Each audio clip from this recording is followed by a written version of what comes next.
Off the Coast, the advanced map, is one of the hardest maps in BTD6. And this is because pretty much the entire map is just straight lines, making it hard to get really good value off your defense. But today, guys, we are going to make history on this map by not only beating it in Chimps mode, but beating it in Chimps mode with only 2 towers used, which has never been done before in the game, so let's hop right into it. And guys, if you enjoy me making BTD6 history, go to the creator support tab in the shop and put in code Mehalic. It's an easy way to support me, so thank you for your support. All right, so I've actually done a decent bit of prep before this video, and starting with the boomerang on this map is actually very, very difficult. I have found that this is the best boomerang starting location. Pretty much every other spot, you won't be able to defend early game with it. And with this location, you actually have to do a decent bit of micro. Switch the hand, like just like that, okay? And then hopefully we can defend the rest of this round here. Come on. Reach it. Oh, what a snipe. What a snipe, boomerang. You're doing good. You're doing good, buddy. Okay, one more shot. One more shot. Let's go. Okay, and we didn't want to buy improved rings because when you get red hot rings, we need to rush red hot rings on our boomerang first things first here. So we got that bad boy up now. And this round should be a little bit simpler than the last with red hot rings here. And now we'll buy improved rings. I'm pretty sure this round gets a little bit spooky as well. Let's see. Let's see if we have to do a little bit of micro here. Switch the hand. First. Last. First. Last. First. No. Okay. Okay, I think I got it this time. Wait, hope. Hope. First. First. Let's go. We did it. Okay. A little bit of difference of targeting. Dude, the targeting can make such a big difference. Okay. Let's see how we do here. Keep it on last. We can buy Glaives here soon. Well, actually, maybe I don't want to buy Glaives yet. Maybe I can just straight up save for the Dartling. If I can avoid buying Glaives and just get my Dartling down early. Once I get the Dartling down, I'll be feeling pretty comfortable because it's going to help me out a lot with cleanup. It's just saving up for it can be pretty difficult. Ooh, yellow balloons here. First. We're good. 730, so we're about 190 away from the Dartling. I think if I beat this round, I pretty much have enough for the Dartling. And it looks like this round is actually pretty easy. Okay. Okay, we're $13 off. We're very close. Come on, come on, come on. Dartling is going to be placed right about here. Perfect. Oh man, okay, so we've already gone through some of the more difficult rounds. Starting with the boomerang on this map is very hard, but we got through the first couple rounds. Now we should be able to relax a little bit with the Dartling on the field because this guy is actually pretty strong on this map. It's a long map, so it's a decently long map, so Dartling gets some good value. And obviously, I guess I never really talked about the upgrades I'll be using. You guys probably already know. I will be using the Glaive Lord on the boomerang, and I'll be using the M.A.D. on the Dartling. It's a fan-freaking-tastic combination. The Glaive Lord just pretty much cleans up ceramics and mobs and low-tier mobs very easily, and the M.A.D. obviously has insane mob popping power, but really bad ceramic cleanup, so they pretty much both complement each other's weaknesses to a T. Additionally, the Glaive Lord can't hit camel balloons too, so you don't really have a camel balloon weakness with it as well. Alright, I'm gonna buy Glaive Ricochet on this now. Yep, and we have faster barrel spin on my Dartling. We're just trying to get this Hydro Rocket Pods and then Rocket Storm as soon as humanly possible. I'm pretty sure I need to have Rocket Storm on my Dartling for the round 40 Moab. Like without Rocket Storm, you can't really defend the round 40 Moab. The HRP does not really do that great of Moab damage. So because I need to save up for that, I'm probably not going to buy the top path Dartling upgrades yet. Because I don't know how tight we'll be on money. Alright, we got some lead balloons here. Let's slow it down a little bit. Hopefully we can defend. Oh, Dartling, clean up, clean up, clean up. Okay, that was a little close. That was a little close. We're good though. And we are about, what, 2k away from saving for our HRP. More lead balloons here. I think round 30 leads are actually going to be a little bit easier for us though, because aren't they a little bit more spaced out? Yeah, we're chilling. We're chilling. Easy work. Oh, yep, we're good. Once I get that HRP up, I'll be chilling. I'll be full chilling. Space region zebras, we're good. Okay, we got some camel balloons this round, but I'm pretty sure even without the top path on our Dartling, this Dartling is more than enough to handle the camel balloons, which is great. And the camel leads don't come out till around 59, so we don't have to worry about the camel lead weakness of our defense right now either. And we are almost there. Come on. Hydro Rocket Pods has been bought. Perfect. Still don't want to buy the top cross path because, again, I need to get that Rocket Storm up before around 40 hits. So I think I get $5,000 in the next 5 rounds. I'm gonna hope so, but we'll have to wait and see. All right, we are on round 39. I need about $700 here, so it's gonna be kind of close, but we'll see. I'm pretty sure round 39 does give you a decent amount of money though, which is good. And we bought it. Let's go. Rocket Storm's on the field. Now we can buy Top Hat in the Dartling. Focus Firing. Okay, so I would have actually been able to buy Focus Firing before Rocket Storm, but I couldn't have bought Laser Shock. And here is the M.O.A.R. So just to show you guys the damage that the Dartling is doing to the M.O.A.R, I obviously don't have Laser Shock, so I'd be doing a little bit more damage with Laser Shock, but you can see it's very small. So I kind of pretty much need Rocket Storm to defend this. But obviously with Rocket Storm, it's pretty easy. And after that, we shouldn't see another M.O.A.R class balloon until round 50, I'm pretty sure. So it's probably Laser Shock on this. But against normal balloons, our defense is very strong. Like against rainbows, zebras, ceramics, all of that, I don't think we'll have any issues, especially because we're about to buy more Glaives on this in a second. All right, more Glaives has been bought. But now we get to pretty much probably the hardest part of the challenge, and that is the save up for the Glaive Lord, guys, because you don't just get the Glaive Lord right away, and there's going to be a lot of M.O.A.R class balloons we need to defend before we can end up buying the Glaive Lord. So we're going to have some difficult rounds in here, starting when the M.O.A.Rs come out on round 50. All right, round 50 is here. First M.O.A.R coming out. We're going to use the Rocket Storm ability right away against this guy because there's a second M.O.A.R in this round, and I want to Rocket Storm ability both of them, so I want to use the ability early. All right, ceramics. We're good against the ceramics, and there is the second M.O.A.R. Okay. Target the Dartling. I should get it back in time here. It's going to be a little bit close, but come on, Rocket Storm. All right, we're chilling. And then we got some camo ceramics this round. Now, ideally, we kind of stole this round out as much as possible and don't end it early. This defends the camo ceramics, right? So I'd like my Rocket Storm ability back for the next round, which I'm pretty sure, let's see, what round are we on? We're on 52. Okay, so there's 2 M.O.A.Rs this round. What I want to do is use this Rocket Storm ability. Okay, I need to use the Rocket Storm ability literally before the M.O.A.Rs come out because I want my Rocket Storm ability timings to be perfect. So I want to have it as much off cooldown as possible.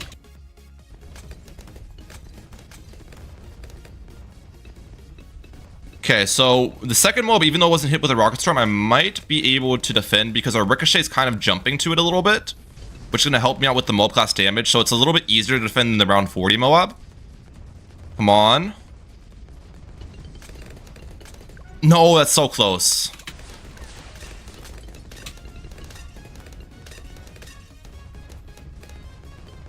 Alright, we used the Rocket Storm ability slightly after this time, which I don't like because I won't have it as much off cooldown for the next round, but I think it's a necessity here, unfortunately. Alright, there's 3 M.O.A.Rs this round. Okay, there's the first. Let's use Rocket Storm ability right away.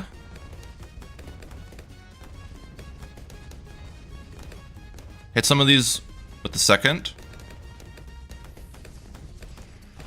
I think I've got to wait a little bit longer. I need the Rocket Storm ability to literally take out all 3 M.O.A.Rs, but I need the Rocket Storm ability to be used as early as possible while taking out all 3 M.O.A.Rs. So there's like 2 things I need to do here.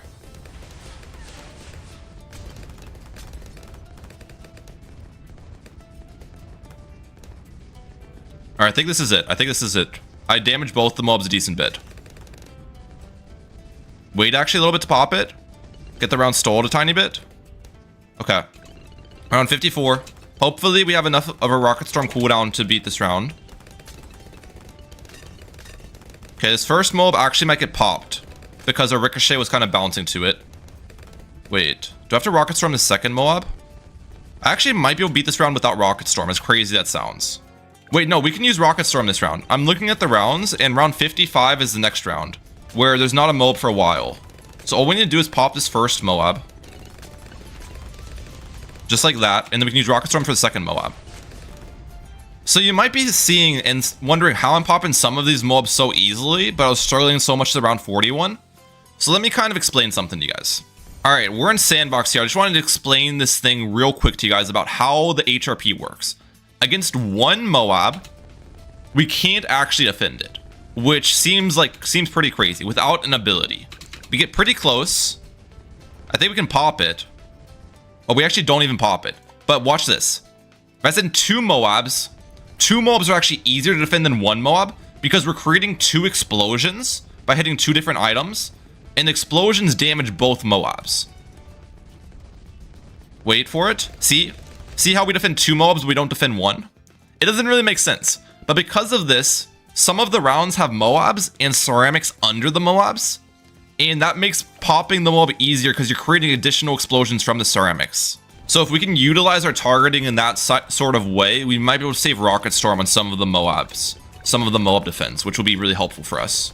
All right, here's a Moab here. I'm pretty sure I just need to use Rocket Storm against this, as sad as it is, because you can't really defend the Moab without Rocket Storm ability, unfortunately.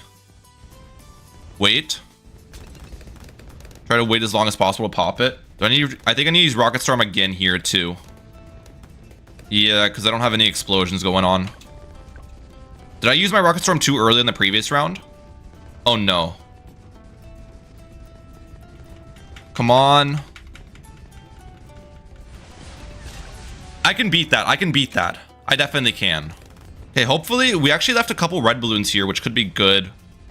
Nah, my Dartling's gonna pop them. I was gonna say because we could get multi-explosions on them, but on the Moab. Okay, spam 1. Spam 1. Please, please, please. Oh, we did it. Oh my gosh, that was so close. All right, 2 Moabs here. We defend that. Wait, a group of 2 Moabs. We already figured out we can defend that without Rocket Storm. The Rocket Storm was still going from the previous round here, but I think there's another group. Yeah, we should just be able to straight up defend this. Just straight up.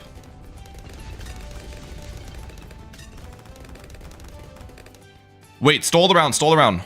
All right, we're on round 58 now. I'm pretty sure there is like 5 Moabs this round. So I want to use my Rocket Storm as soon as humanly possible. And my goal is to cycle the Rocket Storm ability. Use it twice this round.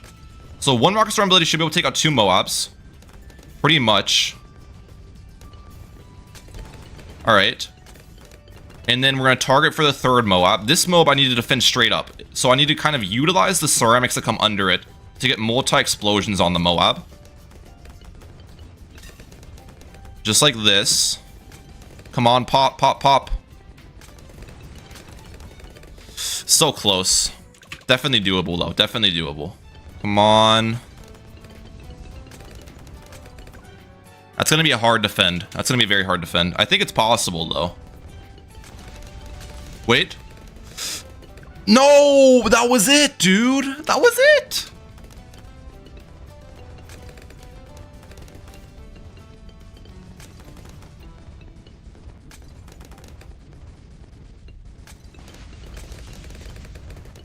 Wait!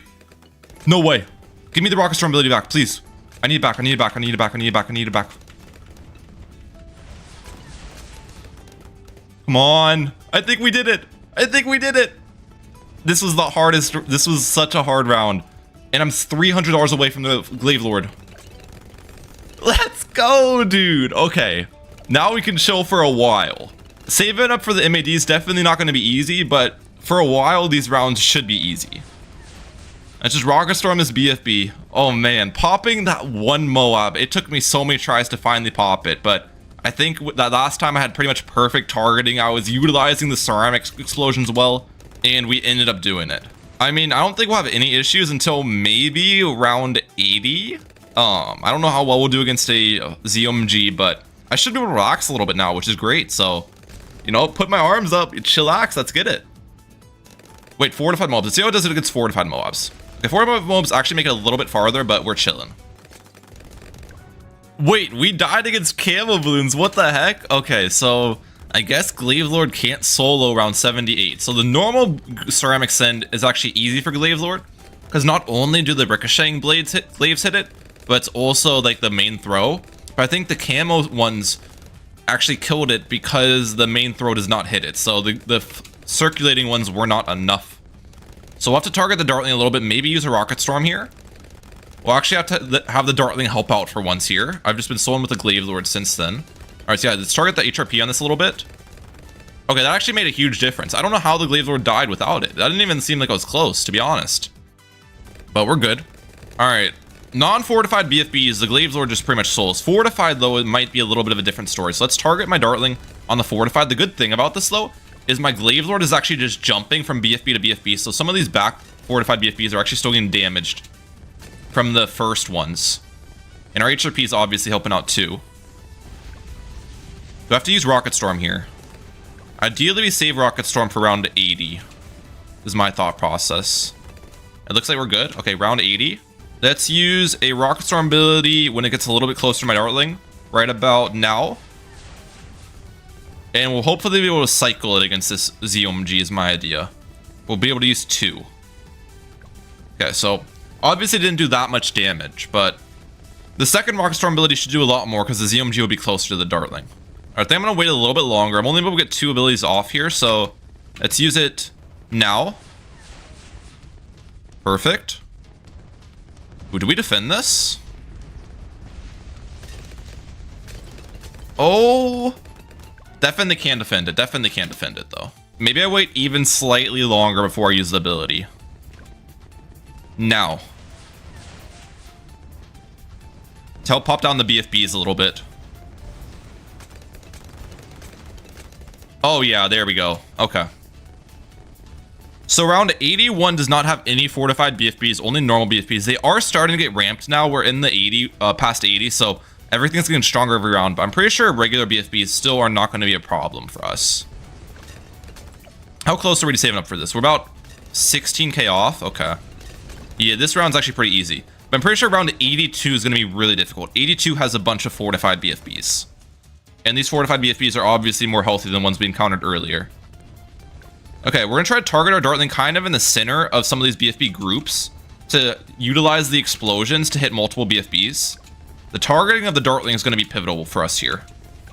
But once the fortified come out, I want to focus the fortified. Yep. Let's actually use Rocket Storm ability on the fortified as well. Get some early damage in here. Focus the fortified. And also my Glaives Lord is going to ricochet through all the BFBs. So we'll start to hit the fortified through the ricochet too, which will be really helpful.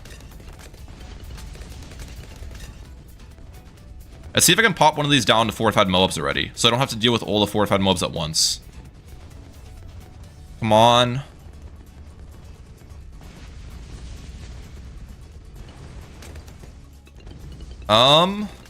Okay, that was close. We got ability back. We got ability back. No, I used it too late. So we can use ability twice this round, which is good to know. All right, let's try to pop this first fortified BFB early.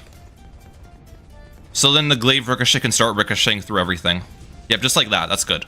Now we're going to get some damage on the back ones. I'm pretty sure we're going to get the ceramics. Nope, barely not. They use Rocket Storm against the BFB layers. Now.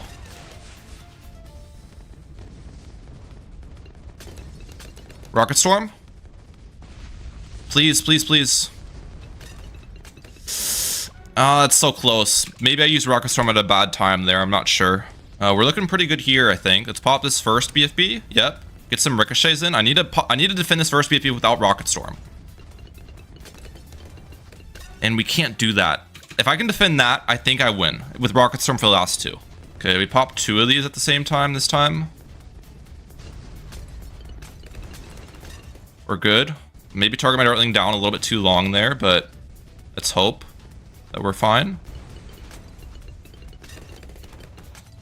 Let's go. Come on. When do I Rocket Storm? Now? This is it. This is it. Let's go. How far am I? I'm 8,000 away. I think this round's pretty easy for us. We're almost there to that MAD. Yeah, this round's easy. It's light work. No reaction. Okay, 84. Normal mobs, BFBs, nothing fortified. No fortified means easy. You can see how much damage the Dartling's actually doing as well. When stuff is grouped up, it does significantly more mob class damage. And we have enough. Dude, oh my gosh. Okay, okay, okay. These rounds should be super easy now. I'm not sure if we're totally out of the woods yet, because I think 98 could still be a pretty difficult round for us, and 99 might be difficult too, because we had some problems with camo balloons earlier, so the regrow fortified ceramics from the 99 DTs might be a problem, but until then, with the MAD and the Glaive Lord, I think we'll be fine. Look at this, dude. The MAD just literally one-shots the Moabs and then just leaves a trail of ceramics, and the Glaive Lord just eats all the ceramics. It's such a strong combination, dude. All right, here we go. 10 rounds remaining. We've got DTs this round. These are unfortified DTs, though, so I feel like Glaive Lord can clean these up pretty well. Yeah, you can see though that even the unfortified camel ceramics do kind of go through the glaives a little bit there, and that kind of makes me worry about round 99 DTs. So what I think I'll need to do is make sure I have my MAD ability available for round 99. I've got to have that ability available, because I'm not sure if we'll defend it without the ability. 93, there's more DTs this round. MAD one-shots DTs, which is actually kind of crazy. 94, this is 98's little brother, and then 96 is 98's little brother. Okay, let's use MAD ability for the first time. All right, focus the Moab layers. Can the Glaive Lord defend a Moab? Yeah, it can. Okay, so we can let Moabs enter the Glaive Lord's range if it really comes down to it. 95. I don't think 95 is going to be that difficult either. I'm pretty sure the Glaive Lord can solo the unfortified ceramics quite well. It's the fortified camel ceramics I'm worried about with the Glaive Lord. As long as I pop all of these DTs with my MAD, I should be fine. Yeah, you can see the ceramics make it about halfway, maybe a little bit more than halfway through the Glaive's range. Okay, 96. Let's use MAD ability here at the start of the round. Looks like we're doing fine so far. There's ZOMGs that come out at the end of this round, right? Yeah. So just pop everything, not the ZOMGs, and now we'll pop the ZOMGs. A lot of Moabs here. We're good. Yeah, easy round. Okay. 97, fortified ZOMGs here. Let's not use my MAD ability. We'll see if we can defend 98 without an MAD ability. I'm not sure if we can. If I can do that, I'll ensure that I have an ability available for round 99, which is the main round I'm worried about. Okay, I don't think I can let fortified mobs enter my Glaive Lord range. I can let normal mobs enter it, but I think fortified mobs would run through. So we need to make sure we pop all fortified Moabs before they enter Glaive Lords. Yeah, see, we did that, and we let one enter, and I died. I'm not sure if we can actually defend this round without MAD ability available. We might be able to. We're actually doing decent right now. I just need to pop the fortified Moabs. With good MAD targeting, we might be fine. Yeah, I think we're good. I think we're good. And that makes me comfortable for round 99. I feel like we can definitely beat 99 with the ability. Without it, I was not sure. Come on. Fortified DTs come out here in a second. Ability. Yeah, you can see the ceramics are actually kind of running through my, okay. Why did I target my MAD away? But you can see what I'm talking about. I'm pretty sure I would die against this round without the ability. The ceramics run through the Glaive Lord's range pretty easily. But with the ability, we're good. And then we've got the last round, round 100, first ever off the coast. 2 tower chimps, ladies and gentlemen. Are we gonna complete it here? Oh man, this has been quite the run. Normal DT ceramics are not a problem. Let's use MAD ability here. And we did it. Let's freaking go, dude. 1 million pops. Let's check the pop count here. We got 1,090,000 on the MAD. We got 952,000 on the boomerang. If you guys enjoyed today's video, please hit the like button and subscribe button. We're trying to hit 5,000 subscribers, so I'd appreciate that a lot. But that's it for today. I'm Mehalic out.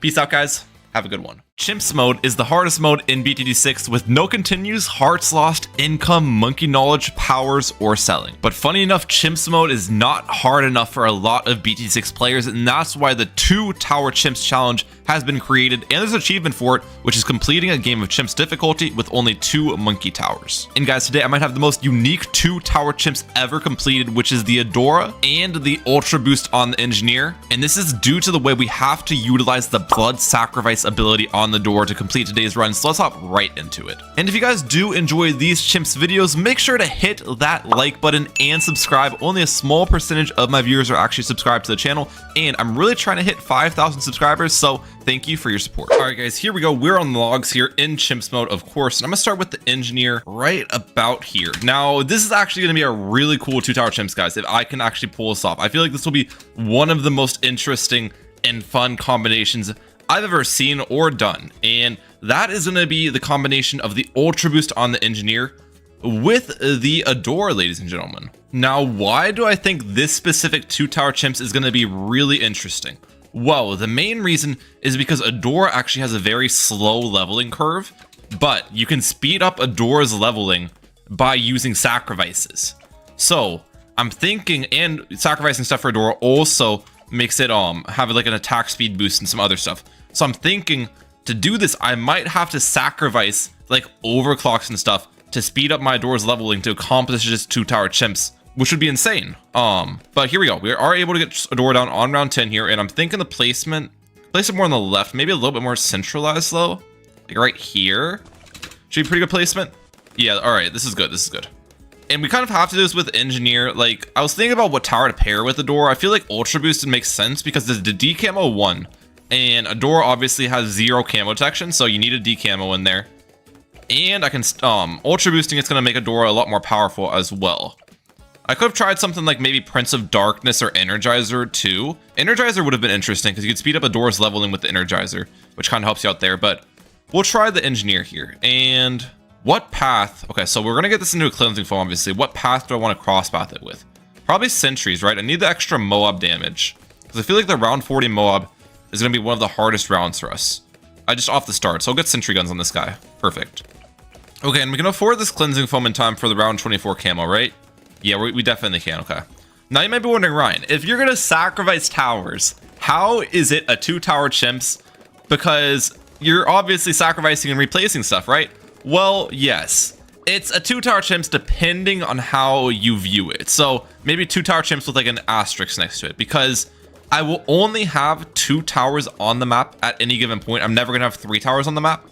And the 2 towers I'm always gonna have on the map are gonna be always the middle path Engineer and my Adora. So it's not like I'm sacrificing my Engineer and getting down a Ninja and sacrificing the Ninja and getting down a Super Monkey. It's always gonna be the same 2 towers. So I mean, you can debate in the comment section down below all you want, and if this should count as a 2 Tower Chimps or not, but we're testing out in today's video and seeing if it's possible. Now, we aren't even close to level 7 Adora at the moment.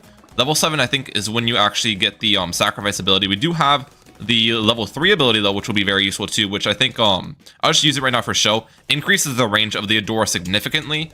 Increases, I think, the pierce of it, attack speed, a bunch of stuff. So that's going to be very helpful for me, too. But yeah, so far here, it actually has appeared to be really no problem for us to be able to beat these rounds. And yeah, you can see level 7 ability is the next round, or not next level for my Adora. Blood sacrifice. Sacrifice a targeted tower to grant Adora large amounts of XP and boost her attack range and rate of fire for a short time. So the way this ability actually works, guys, is say I want to buy an Adora level and it costs $10,000. You can actually sacrifice a tower worth $2,500 and get that $10,000 of hero leveling, because it gives you a 4 times a rate of effectiveness when sacrificing a tower. So we will definitely have to utilize that in today's run. And if I don't sacrifice towers, I don't think it's going to be possible to beat this, because Adora will just level up way too slow. So yeah, that's going to be the plan here. Now, so far, the rounds have actually been quite easy for us. Adora is actually not a bad starting tower at all. I'm kind of surprised in the effectiveness of this. But again, I think round 40 in M.O.A.R is going to be pretty troublesome for me. So I don't know about that. We're doing our right damage. Yeah, we have the ability back. I kind of want to wait to use the ability for the ceramics, ideally. Maybe use the ability now. Is this enough, though? It doesn't even look like it's that close, to be honest. Okay, we popped them up slightly faster this time. I think we had better sentries. That was actually really close that time. Come on, please. Oh my gosh. All right, guys, I can't beat this round. I've tried for a long time. I've gotten really close a couple times. But so what I'm going to do is I'm actually going to spend 1,300 to buy level 7. Watch.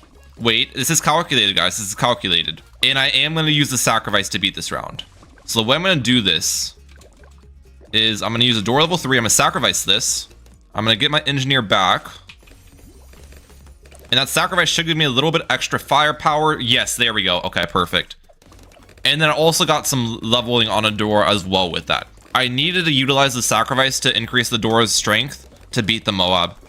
It might have been possible to do without it. I got really close a couple of times, but I don't know. I spent so long in round 40. I was kind of like, let's just use the sacrifice, you know? It's not a bad thing at the end of the day. We unfortunately had to spend like 1,400 to get level 7 Adora, though, which was the part I didn't really like about that. But I guess it is what it is. All right, we all can almost get it here. We got some purple balloons, too. Okay, so purple balloons. Adora actually does not pop them. The sentries obviously can pop them, but if the sentries don't hit them, I'll have to use Adora's level 3 ability. Am I good here? I will use it anyways. That got a little close, yeah. The Adora's level 3 ability also gives, I think, Adora every balloon popping type besides camo, which obviously we can decamo with the engineer, so we're good there. Okay, now we've got this guy overclocked, so, or this girl overclocked, so that is great here. Ooh, this round looks a little tough. Let's use the level 3 ability here. Okay, with level 3 ability, the round's actually pretty easy. I'm not gonna lie. All right, we're good. Round 49. What does this round look like? Ooh. A bunch of ceramics. Do I get this level 3 ability back? And is that even enough? Oh no. It might not be. This round actually could be a big problem for us right here. So, especially because we used our level 3 ability kind of at a bad timing, I think, on the previous round. Use it early? Come on. Defend? It's close. Nah. Alright, I think we have to use another sacrifice here, dude. Oh, this actually is really bad, because if I sacrifice this, I can't afford another overclock. An overclock with the crosspaths, I think it's like roughly 17k in total price. So I might have some issues around 50. We'll see though, because I might honestly not as well, because we got a lot more Adora levels now. We have level 11 Adora, which isn't bad. Does this defend? By the way, it should. Oh, it's close. It actually doesn't. Okay, wait. Okay, so what I'm gonna do this time around, I'm gonna change it up a little bit. I'm gonna wait a second to overclock, because obviously I'm sacrificing the overclock, so I'm losing it. Sacrifice now. Get this up. Get my cleansing foam back. Come on, defend. Please. Okay, Adora's defending. I need this to de-regrow.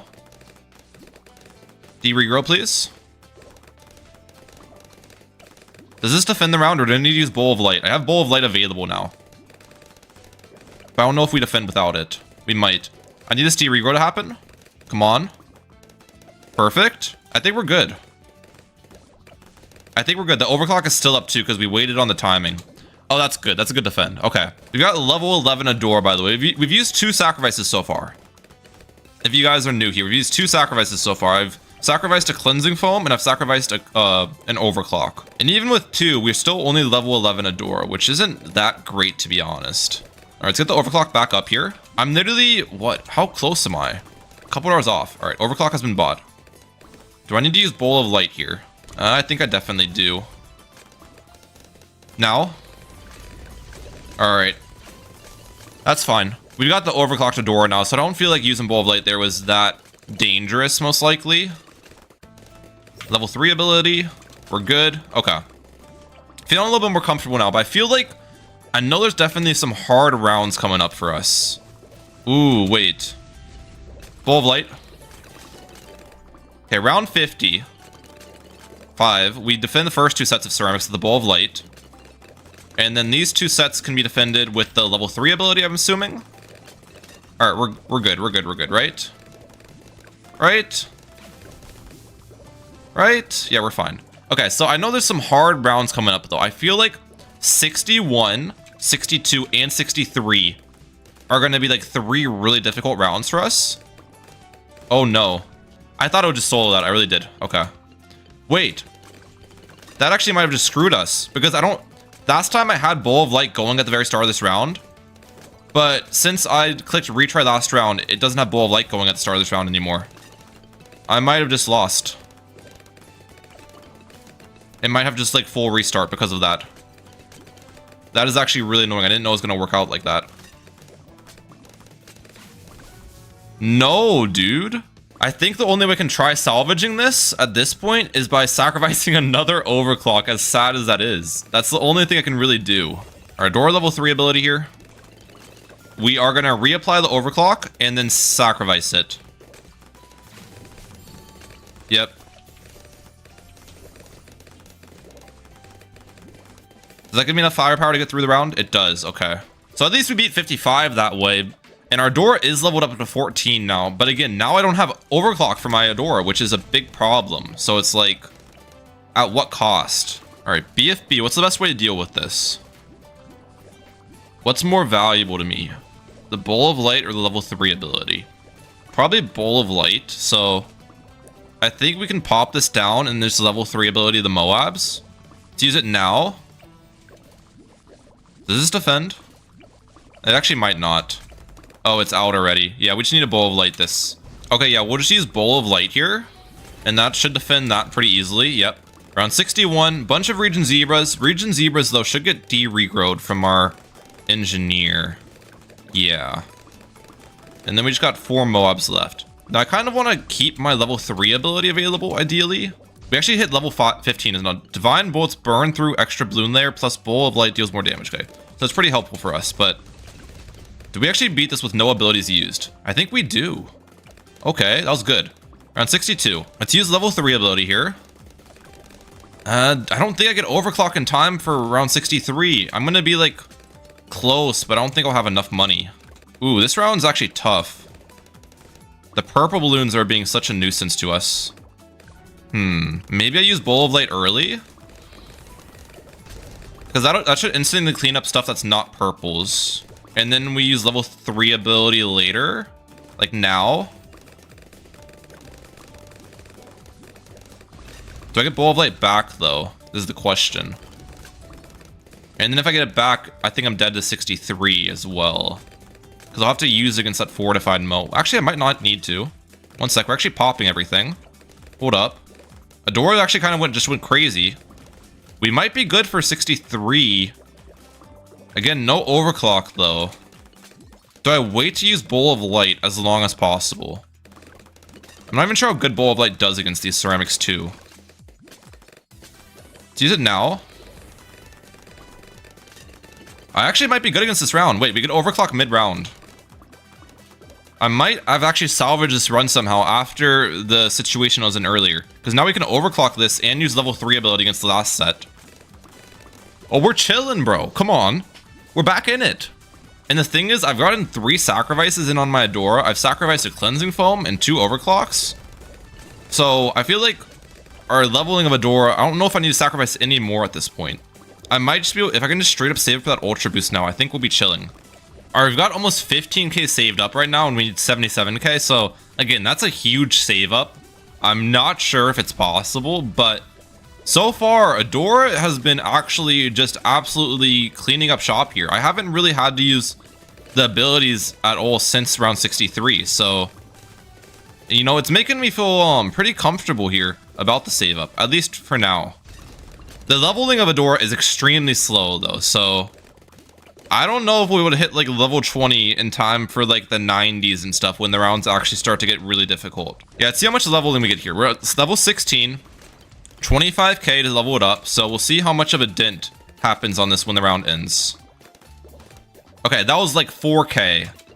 So if it's 4k per round, which I think it increases the amount later on the higher levels, but assuming it's 4k per round, there's 5 more rounds until it gets level 17, which is quite slow. Ooh, this round, ton of regrow ceramics. Let's use Bowl of Light.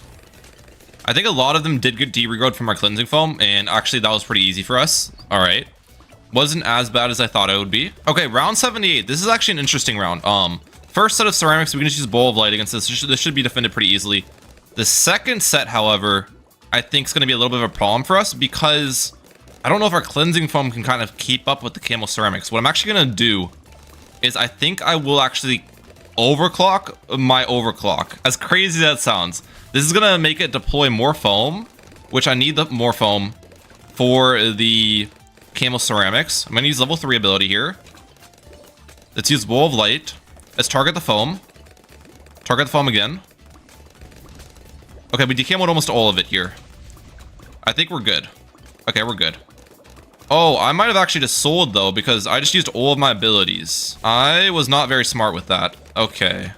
And I need to target my cleansing foam at the start of the map for this round too, so it doesn't regrow farm on me. Okay, well without the regrow farm, we might be okay. I basically just need to get my long arm of light back. But I definitely sold. Come on, please, please, please. Oh, come on. Defend. Oh my gosh, we might have just the long arm of light might have just clutched us out of a really dire situation there. I definitely did not need to use both abilities on the previous round like that, and I did, but we're okay. Hard skip to beat on that one, guys. I thought I would have to do a full restart on the run there, but we're good. And yeah, this cleans up the BFBs and stuff pretty easily. All right, round 80.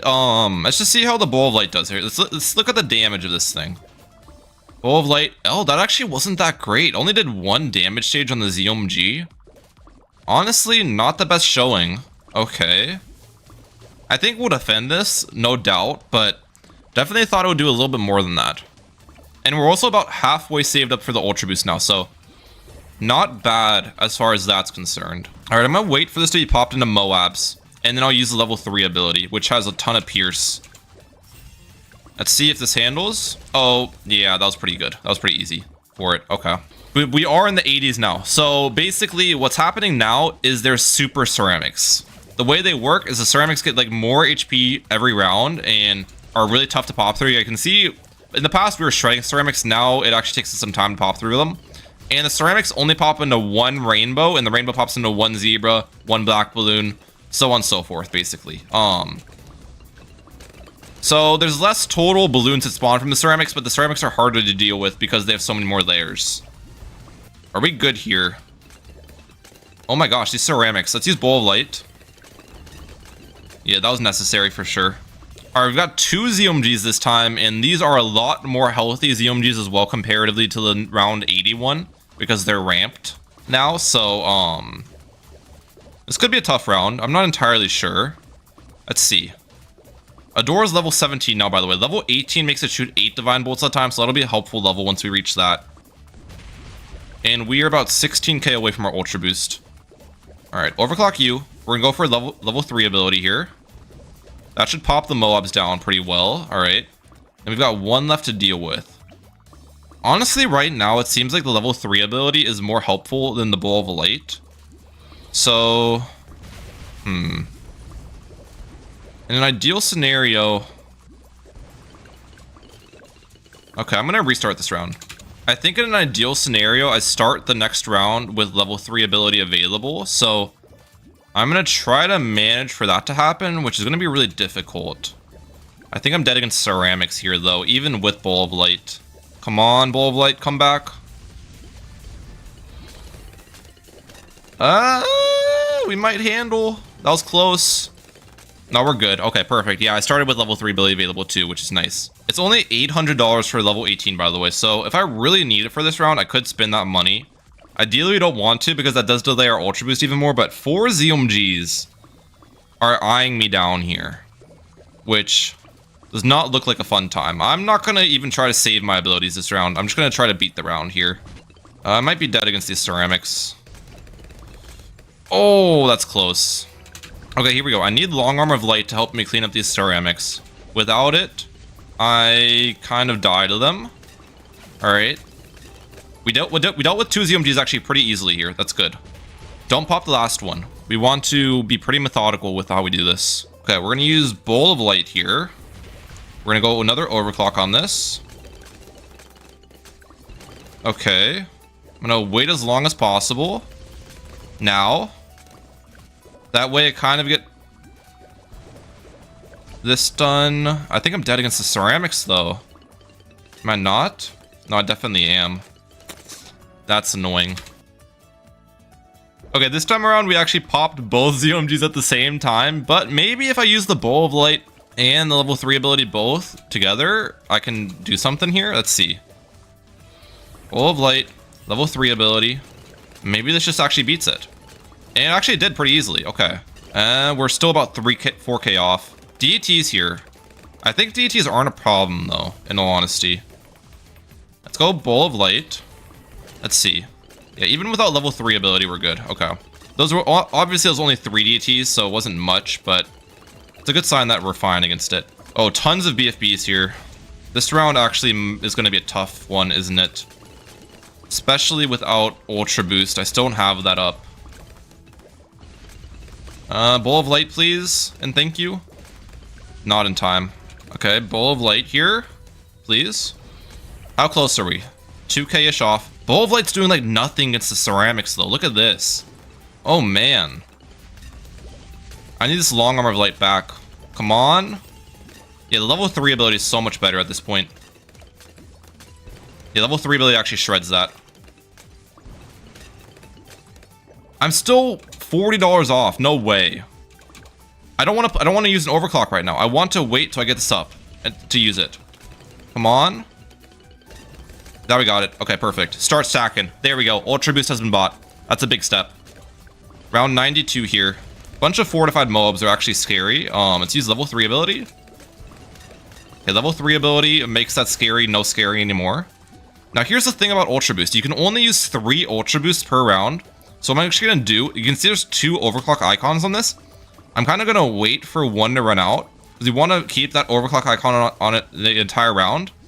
And if I'm maxed out on Ultra Boost abilities, it'll run out. Like, I can't reapply it. So I need to kind of be smart with my ability timings here, if the round's gonna take a long time. It's kind of hard to explain, but I hope you guys kind of understand my logic here with it. All right, we've applied 3 Ultra Boosts this round, so I can't use the ability again, essentially. And you'll see it. You'll see it right here. It's gonna be grayed out. Yeah, you can see how I can't use it again. So if my ability timings were kind of bad, this second overclock icon might go away on my hero. Yeah, you can see it went away, but we should be fine against this round either way with Bowl of Light, I'd imagine. Well, actually, maybe not. Bowl of Light kind of... Nah... Please? Oh, that clutched up. But then I don't have the abilities available for 93. Oh, we can reapply this now? Actually, that might have been really bad. Do we defend the DTs? We actually do defend the DTs, right? Without any abilities used. Wow. Okay, I thought I might have put myself in a bad position there using both of the abilities, but it looks like we're fine. I'm actually intentionally not going to use my level 3 or level 10 right now, because I want this round to kind of drag out as long as possible to see if I can sneak in another Ultra Boost stack, because I've only used 2 this round. It doesn't look like it, unfortunately. Alright, 94. I think this is going to be a pretty tough round for us. Let's use both of our abilities early. Let's get another Ultra Boost stack on this. We have 6 so far. I think I'm dead against the ceramics, to be honest. Wait, maybe not. Level 3 ability, please? Oh, come and clutch. Come and clutch level 3 ability. That's what I bought. That's what I got you here for, buddy. Alright. Actually, I might have used that second Ultra Boost too early, though. I need to wait on this third one as long as possible. Do I use level 3 yet? Okay, let's use this. Let's use level 3 ability now. Alright. I get this Bowl of Light back here soon. I think I'm dead against these BFBs, to be honest. Without level 3 off cooldown. You can see the overclock is grayed out, by the way. Please, please, please. Defend somehow, Adora. You're actually kind of defending. No, that's so close, dude. Dang it. Alright, I think we're actually looking a little bit better this time around here. We haven't popped every single ZOMG at the same time. We're gonna use this ability now, but I might die on the downtime of this. It depends. Unless it solos. Unless it solos. Oh, Adora, you're so beautiful. Good job, good job. Oh, wait. I might be in trouble. I need to overclock my overclock. For it to decamo everything. Are we good? It's so sketch. Level 3 ability? Oh, just in time. Oh my gosh. Oh my gosh. What the heck? That was so close. Alright, and then I have the Bowl of Light for this. How many stacks do we have? 9 stacks. Wait. We're dead. No. Do I need level 3? I think I need level 3 ability for the DTs. The Bowl of Light does like nothing, dude. Alright, we gotta find a way to beat this round. So I'm actually gonna try not to overclock my Ultra Boost this round. As crazy that sounds. That way I'll have the overclock up on my Adora the time the DTs come out. If that makes sense. Now the only problem is I don't know if this actually decamos everything without the overclock on it. And it doesn't place enough sentries either to deal with the purple. So I need to use level 3 ability for the purples here. Which is annoying. I have the Bowl of Light still available. I might actually have to make a play here. I might have to make a crazy play because the level 3 ability is going to die off here. I don't have level 20 yet, which makes the Bowl of Light stronger. So what we'll do... Watch out, watch this play, watch this play. Ultra Boost. Sacrifice. Level 20 Bowl of Light. Get this guy back up. Oh, come on. That's how I do it. That's how I beat that round. I sacrifice my Ultra Boost, guys. Because the Ultra Boost stacks stay after you sacrifice it in this game. That is an insane play. That's how we beat 95 there. And now I've got a max level Adora with 10 Ultra Boost stacks on it. And an overclock still in the field. That is crazy. Okay. Well, it looks like we're beating this round pretty well. 96 doesn't seem to be much of a problem here. And now we have the really strong Bowl of Light as well from level 20. So, it's... You know, let's kind of see how strong that Bowl of Light actually is here in a second. Let's give it a test. Right now. Let's see. Is that 5 ZOMGs? It popped the ZOMG layer pretty much instantly. Okay, that actually was pretty good. A lot stronger than the previous one, for sure. And then we use level 3 ability. Alright, we might beat Chimps mode here, guys. It might just happen. 97, we've got 2 fortified ZOMGs here. Alright, Bowl of Light sold the first one. And let's make sure we have Bowl of Light available for 98, because 98's obviously one of the hardest rounds in Chimps mode by far. So we'll try to keep that up. Alright, a bunch of Moabs here. Do I need to use an ability against this? I don't think so, actually. No, we're good. Okay. 98. Let's use Bowl of Light early. Let's actually put it on strong. That's probably not a good idea. Okay, use level 3 ability now. Let's re-overclock this.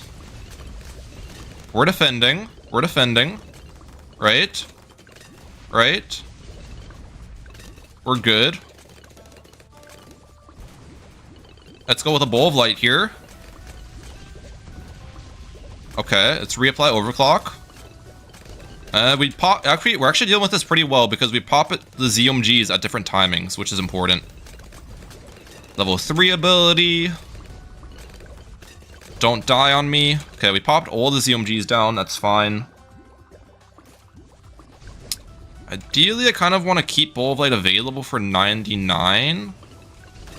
I'm not sure if that's possible, though. No, we'll use it here. I'll have level 3 ability available for 99, so I think that'll honestly defend the fortified DTs. If it doesn't, then I might be in big trouble. Come on, please defend, please defend. Please defend. I think we're good. We're good. Okay, 100. Alright, 100's actually going to be kind of rough, I think. I think popping the speedy is going to be very difficult. So I think we'll actually have to utilize sacrifices here, believe it or not. So we're going to go Bowl of Light. We're going to go level 3 ability. We're going to go sacrifice. Increase the strength of this. And we're going to re-get an overclock here, believe it or not. Okay, what's the damage looking like? It's looking pretty decent right now. We'll reapply overclock. I'm going to reuse a level 3 ability. I'm going to reuse a Bowl of Light. Okay. I'll sacrifice again once I get this overclock back. Overclock. I'm gonna wait till I get these abilities back a little bit. Okay, sacrifice again. Wait. Sacrifice again. Let's get her another decamo, because I need to decamo the DTs. Come on. We'll put the decamo like over here. Let's use level 3 ability. That defends the DTs. And then we get Bowl of Light. And then we sacrifice again. Please. Chimps mode beaten with Ultra Boost and Adora. That was actually absolutely insane. Holy cow, dude. The amount of sacrifice plays and ability timings we had to hit for this one. Man. Drop a like and a subscribe if you enjoyed today's 2 Tower Chimps run. That was actually nuts. Chimps mode is the hardest mode in BTD6. But you know what makes it even harder? Restricting yourself to only 2 towers to place. This challenge is infamously known as the 2 Tower Chimps Challenge, and there has been 904 total combinations found out to beat chimps with 2 different towers used. Now guys, beating 2 Tower Chimps could actually be pretty easy if you just look at the combinations already used and copy and paste what someone else has already done, but today, we're not going to do that. We are going to submit ourselves in the 2 Tower Chimps history books with a brand new Chimps combination, which has never been done before for this challenge, so let's hop right into it. And guys, if you do enjoy these Chimps videos, make sure to hit the shop tab on the left here and then hit the creator support at the top right and put in code Mehalic. It's an easy way to support me, so thank you for your support. Alright, here we go guys. Today I'm going to be setting the new 2 Tower Chimps of the Blooncineration 205 and the M.O.A.R Glaives 402. Starting off here, I am going to start with the boomerang, of course. I think my boomerang spot is going to be right here. Yeah, it should be a decent boomerang spot, I'd imagine. I kind of thinking of the boomerang as more of a cleanup tower, right? The Blooncineration is going to be like the brute force of our damage. We want the boomerang more centered towards the back end of the map to clean up the ceramics and stuff later in the game. Do I go for the Glaives first or do I go for the bottom path first? I'm actually not sure. I think I need the Glaives. I think I need the bottom path first because we just died to a green balloon. I also probably died because of bad targeting and stuff. I probably didn't die because I got the Glaives. Yeah, I definitely didn't die because I got the Glaives. I died because of targeting problems, so that's 100% why. But we got the red heart rings anyways. Now, I actually don't want to upgrade the boomerang too much because I do need to have a signal flare mortar by around 24. And that's going to cost in total, how much is that? Like 2,000-ish? It's going to cost in total like 2,500 or something. So I'll need to make sure I have that money by round 24 for the camos. So let's not put too much money into upgrading our Glaives here. All right, mortar has been placed. I think I'll just keep it targeted down here for now. And then we'll just start putting upgrades into the mortar, hopefully. So I can make sure I'll have the camo detection in time. By the point we need it, you know what I'm saying? No way, wait. Why does our boomerang suck so much against this yellow? Okay, let's target my mortar on this. I'm not gonna die to that again. We're fine. The boomerang just missed like so many shots against one yellow balloon. That was so weird. All right, got Bernie stuff up. Yeah, I should be able to forward the signal flare in time, I'd imagine. I can probably even upgrade my boomerang a little bit too. But ideally, I don't want to spend money upgrading because I don't want to just like upgrade too much and then not be able to forward my signal flare. You know what I mean? Okay, we're good against that. A little bit of targeting action. We're fine. Maybe keep the more target up here for now. The start of the round. We're almost at the 970 I need. Okay, I can definitely buy the Glaives at least. I can buy the Glaives at least, 100%. I'll still have 970 available for round 24. There's no risk in doing that. Oh no. We're good? Mortar snipes? Okay, we're fine. Oh man, that got a little close. All right, we're chilling. Wait, I could actually just buy Ricochet. I didn't even realize Ricochet was only $650 in this game. It's so cheap in this game. What the heck? $650. Okay, with Ricochet, I honestly should be chilling for a while. Let's just buy our signal flare as well because I have the money for it. But yeah, I could have went for a lot more upgrades than I actually went for there. Yeah, this should be easy defense for a while now with the Ricochet on the field. I'm not too worried now. I think the plan now for me is I want to save as much money as possible and just try to get that Shattering Shells early because I think I might need the Shattering Shells for the round 40 Moab. So if I don't cross path my mortar, for example, I'm going to save some money to afford that Shattering Shells earlier. I might need a cross path, I'm not sure. If AI gets difficult, then I'll cross path it, but right now I'm going to leave it uncross pathed. All right, we've got 7,000 saved up so far. I don't know if we'll have the 11K by the time I need it for the mob, but this Ricochet is honestly been crazy good. I'm actually very surprised how easily this thing defends everything, especially with how cheap it is. Ricochet is OP as a starting tower. All right, we got 8 point. I need 3k more for round 40. I mean, if I don't afford the Shattering Shells, more Glaives and a crosspath Signal Flare might defend the MOAB. I'm not entirely sure, but I wanted to try Shattering Shells. I think it's going to be the safest measure against the MOAB if I can afford it in time. Okay, some ceramics come out this round. I just keep the mortar targeted on them. All right, first one should be done for. Second one should be done for. Yeah, we're good. All right, we need 1,300 more. It depends how much money we make from this round. It's gonna be close. I think I get it. I get it. Let's go. Okay, that's nice. Because the burny stuff of the Shattering Shells does a ton of damage. Now it does 5 burn damage, which is really nice. So this should be more than enough to deal with the MOAB. Just keep a target on the MOAB. And then we want to burn the ceramics as well. The burning stuff goes crazy against the ceramics. Watch it. Dude, the burning stuff just shredded through the ceramics. Okay, we're going to crosspath this as well. We're going to get Balloon Buster on this because I am going to be using the top path Shattering Shells. And the reason why we'll be using the top path, guys, is it actually got buffed a ton in the recent update.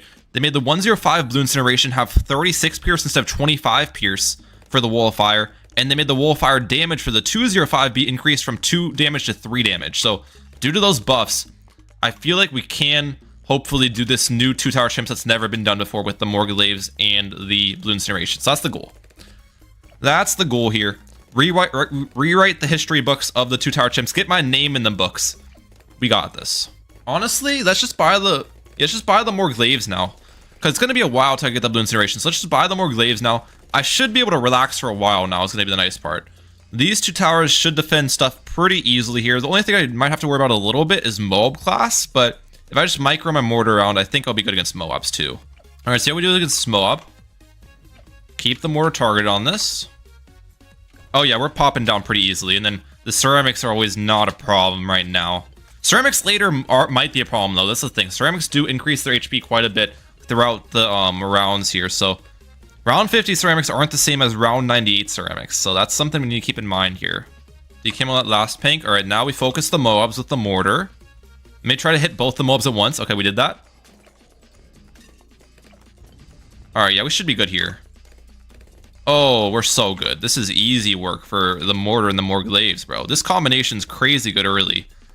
I mean, I expected the early game to be pretty easy with this 2-tower chimps. I think the later game's gonna be very difficult though. Like round 98, round 99, round 95, round 100. Those rounds are gonna be tough to beat. But the early game is pretty easy here. I'm not gonna lie about that. Yeah, these ceramics are not getting anywhere, dude. All right, BFB is getting popped down pretty easily too. We're only like, what, 10,000 off of my Blooncineration as well. So, I mean, I expect me to be able to afford my Blooncineration pretty easily here, but some of these rounds might start to get a little tough. So I'll just stay alert for that. Okay, bunch of region zebras this round.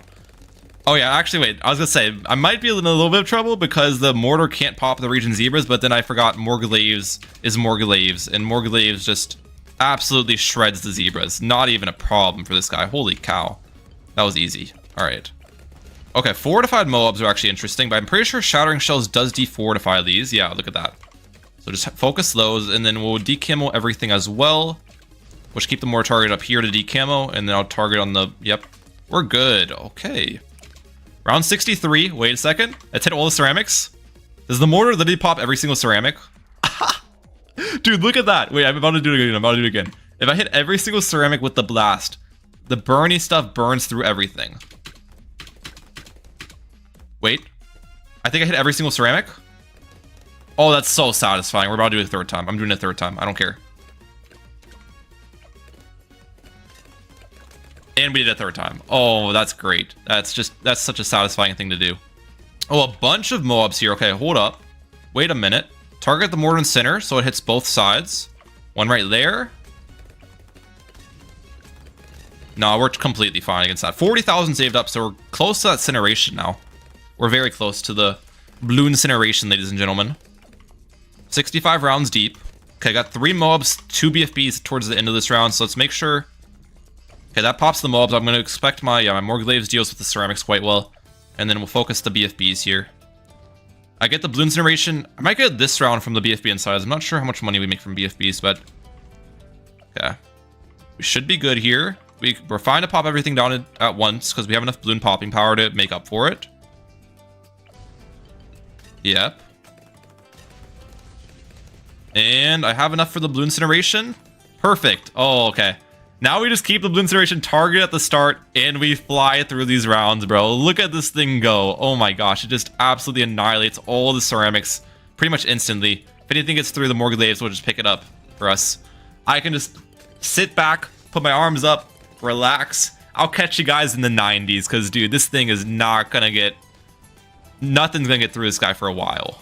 10 years later. All right, here we go. About to hit round 90, dude. It's been a breeze so far. Got a couple DTs coming this round, if I remember correctly. These rounds are definitely going to ramp up in difficulty pretty quickly, though. Yeah, DTs are not much of a problem, though, for us, which is nice. All right. Fortified ceramics. I think I'm just going to keep the more targeted here for now. I might have to target it down below to clean this up. I definitely do. Just a wall of fire in the back. We're good. Let's target it right here. We're fine. Space fortified ceramics is surprisingly difficult because my mortar can't hit every single one to defortify it, which is a big part of the mortar. So, okay, we're good against those though. And then M.O.A.R class, we'll just keep the more target up here. Burn through everything. All right, yeah, look at the shred, dude. Oh my gosh. Blooncineration's crazy now with the extra pierce and everything. It just absolutely annihilates huge groups of balloons. We're good against all of this, I assume. Yeah. Bunch of ZOMGs coming, though. And some mobs behind. Okay. Let's get one shot on those ceramics. And that will focus these. Let's focus these ceramics here. Well, one shot on the M.O.A.Rs. Ceramics. Focus the BFBs now. Dude, the Blooncination's crazy. This upgrade is insane. Oh my gosh, it just... Yeah. 93. DDTs this round. I did not hit every DDT, did I? Now I hit every DDT. Don't want a regrow farm to occur, so let's get a shot in that corner. Yep. Alright, let's focus the BFBs now. Up at the top. Another shot up at the top. We're good. Easy work.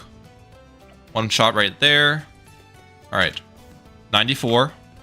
Pretty sure 94 is kind of like 98's little brother, rounds-wise. So this gives us a little bit of a taste of what we'll be facing in round 98, which I think, my guess is round 98 or round 100 is going to be the hardest round for us to beat. So just keep that in mind, but we'll see how we're doing here. Right now, we're actually dealing with the ceramics really well.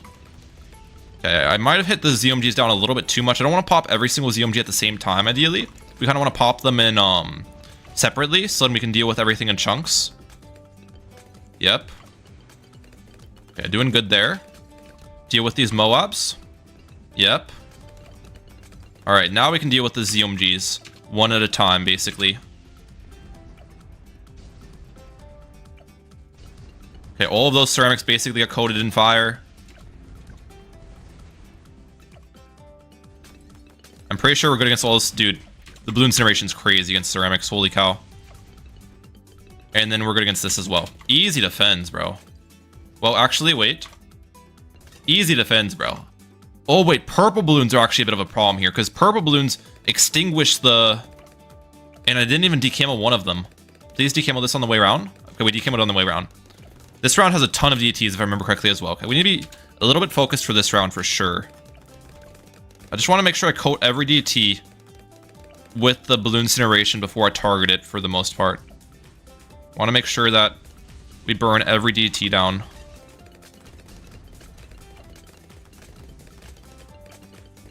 I missed a DT, didn't I?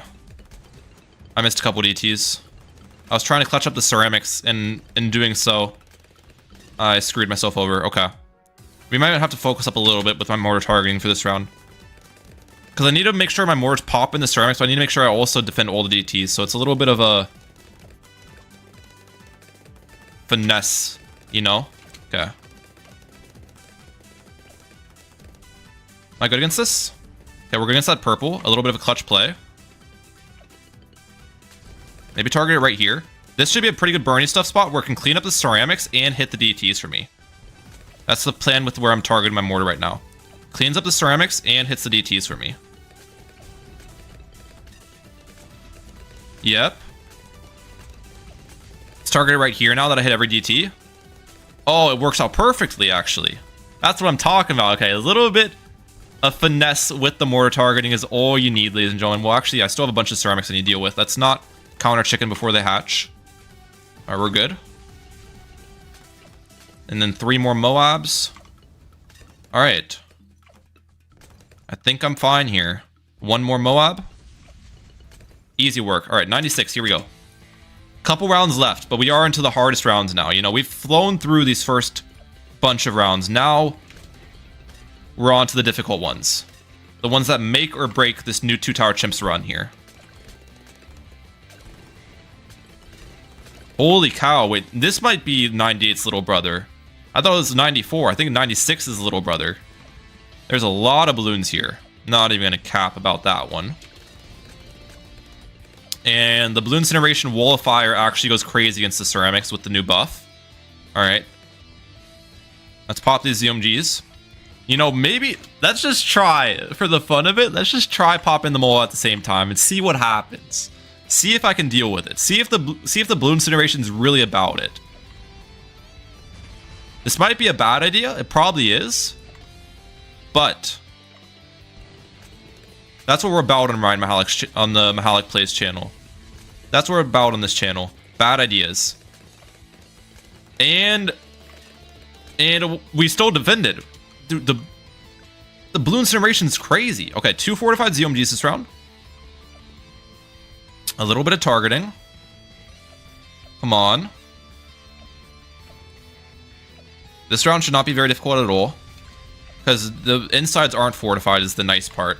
You don't defortify the ZMG, but you defortify all of the insides. Yeah. Look how easy it is. Okay. We got round 98 now coming up, guys, bro. This is the round I was a little bit worried about. Alright, here we go. I think I'm going to start with my mortar. We're going to keep it on slow mode here. I'm going to start with my mortar target at the very start. Get early burns. Maybe target here now to burn the Moabs down. I don't really want to target my Blooncineration away yet. I just want to keep it in early shots. Hopefully, the more Glaives can deal with some of these ceramics. And when they come around, they'll get burned by my burny stuff as well, is the idea here. Now, if they push through... Wait, I actually don't want to pop all these ZMGs yet. Oh, no. Oh, no. I popped a lot of the ZMGs down. Code red, chat. I popped a lot of the ZMGs down already. Which is not really what I was going for. Okay, well, that's... Alright, we died. I didn't play that well. Okay, this time we'll play it a little bit better. Same thing at the start here, I think, with the targeting. But this time around, I'm going to go target my thing down here. It's actually hit some of these BFBs towards the back end. Nice. Let's hit more of the BFBs towards the back end. We'll deal with the ZMGs last. I think I'll deal with the back ZMGs, the back BFBs before the ZMGs is the plan. With how I want to play this defense.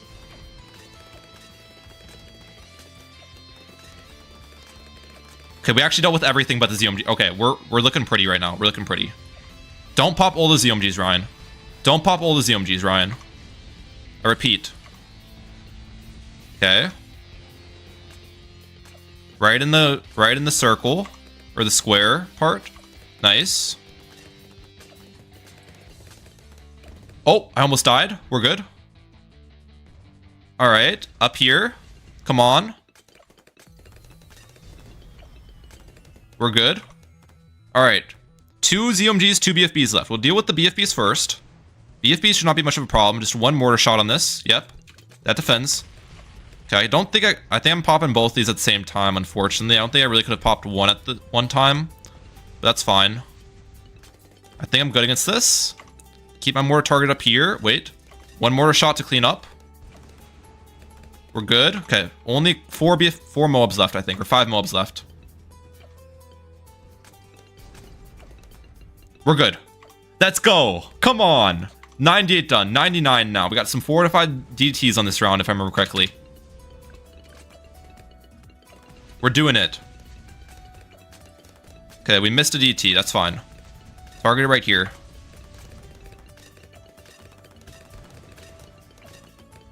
We're fine. Mortar's targeted in the back. We clutched up. We're good. Hit these ceramics. Let's go. Come on. 99's done. 99's done. 100. Mortar target at the start. Okay, what I want to do with this BAD is have the BAD sitting in the wall of fire of the mortar for a bit. So what you're going to see here is I'm going to target it. I want every explosion in the BAD, but I also want to target it towards the front end. So the BAD sits in the wall of fire. And when it goes around bins, I'm going to target the mortar in the center of the bend. So then the BAD turns, yeah, basically like this. Maximize the mortar's damage on this. Pop this down as quickly as humanly possible here. 1.6 million damage on the mortar, by the way, is pretty crazy. How much on the 300,000 on our more glaives? All right. Got the BAD damage down pretty hard. It's going to pop pretty soon here, I'd imagine. So let's be ready to decamo the DTs and everything and deal with the DDTs. And then we'll deal with DTs and then we'll deal with the ZMGs after. Okay. Maybe one more shot on the ZMGs. Okay, we're good against that. Focus the ZMGs now. Come on. First try on the around 100. First try. First try. Do it for the viewers. You have to like and subscribe if I get first try. If I don't get first try, then go ahead and don't subscribe if you really feel like it. If I get first try, it's a necessity. I think I messed it up. I messed it up. I missed too many of the ceramics with the blast. Yeah. Oh man, now you guys aren't going to subscribe, dude. Alright, take two. We're about to pop the BAD here. Come on. I mean, this has got to be possible. I just need to make sure I have great targeting of everything. Okay, we're good against that. Can I even pop these one at a time as well? The ZMGs are like right on top of each other is a bit of a problem for us. Okay, I don't think we hit every BFB. We hit like most of them. And I missed all the ceramics again, bro. How did I miss all the ceramics? Oh, that's so frustrating. All right, here we go. 2 shots on the ZMGs. 1 shot there. 1 shot back here. Back on the ZMGs. I have a new plan this time. I think this time I'm not going to focus the ceramics with my mortar. I'm going to pop all the M.O.A.R layers down, but watch this. Pop all the M.O.A.R layers down. And then I'm going to shoot some here. Try to maximize the wall of fire damage on these guys. That almost worked. That almost worked. Let me try something this time. Do I have to use... I'm going to try to use 1 less shot on the DT insides and see if that works out for me.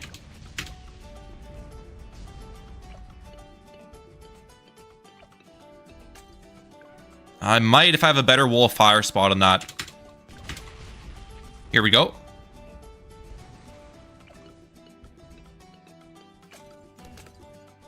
Okay, there we go. I think I still used 2 shots at the bottom, even though I didn't need to do it. So I didn't even do what I was trying. But I mean, it is what it is. I'm gonna try something a little bit different here with my mortar targeting. Watch this. I'm gonna target my mortar down a little bit, so then the wall of fire still gets utilized.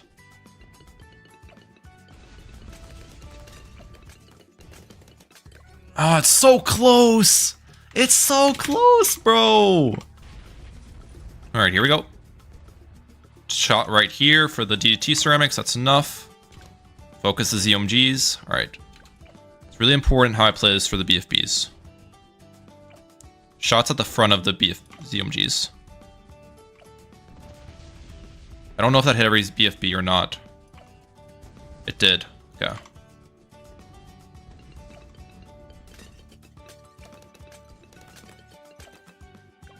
It's close.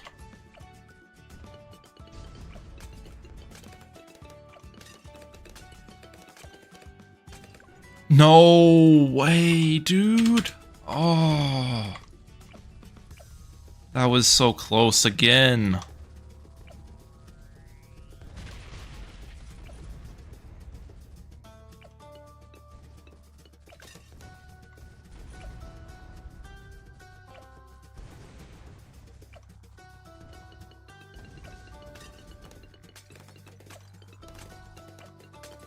got it.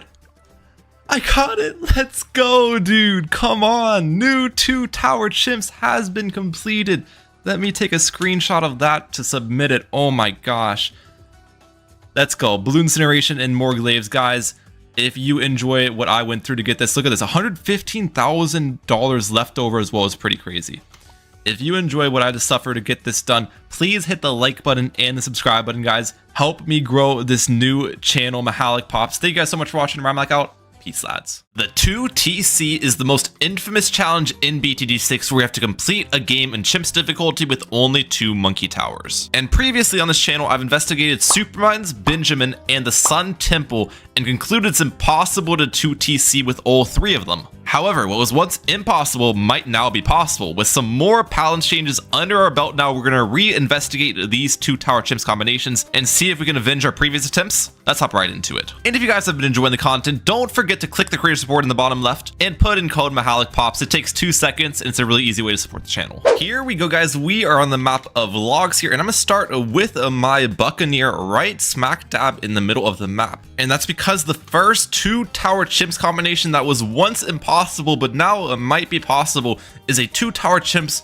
with my man Benjamin, ladies and gentlemen. I tested this, I think, late June, and since I tested it, Bolt has actually gotten a pretty good amount of buffs. The Pirate Lord in specific is what we'll be using, obviously. The Pirate Lord now has 6 hookins instead of 3 hookins versus DTs, which is huge, and 2 instead of 1 versus ZMGs.